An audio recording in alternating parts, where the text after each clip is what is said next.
একদিকে ক্ষুধায় কাতর শিশু, অন্যদিকে গুলিতে লুটিয়ে পড়ছে ত্রাণ নিতে আসা মানুষ।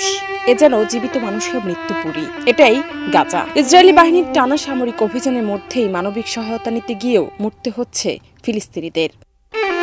এলএমই সার্টিফাইড বিশ্বসেরা কপারে তৈরি ওয়ালটন কেবলস, যা আপনার স্থাপনাকে রাখবে সব সময় নিরাপদ। সর্বশেষ ২১ আগস্ট একদিনেই গাজায় নিহত হয়েছেন অন্তত ৮১ জন ফিলিস্তিনি। এর মধ্যে ৩০ জন প্রাণ হারিয়েছেন ত্রাণের জন্য লাইনে দাঁড়িয়ে, আর ৩ জন মারা গেছেন অনাহারে ও অপুষ্টিতে। ভয়াবহ এই মানবিক বিপর্যয়ের তথ্য জানিয়েছে কাতার ভিত্তিক সংবাদ মাধ্যম আল জাজিরা।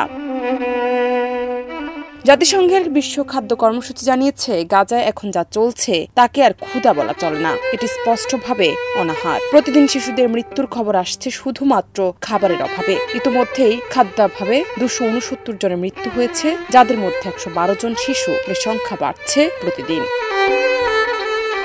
ইসরায়েলি সেনারা দাবি করছে তারা গাজা সিটি দখলের জন্য একটি নতুন সামরিক অভিযান শুরু করেছে, অথচ সেখানে আটকে আছে অন্তত ১০ লাখ মানুষ, যাদের জীবন এখন শুধুই বেঁচে থাকার লড়াই। ইসরায়েলি মানবাধিকার সংগঠন গিসা জানিয়েছে, গাজায় যা হচ্ছে তা পরিকল্পিত ঠান্ডা মাথার যুদ্ধ।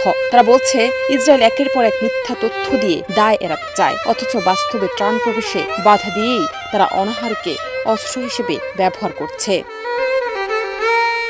জান্নাত নিপু, দেশ রূপান্তর।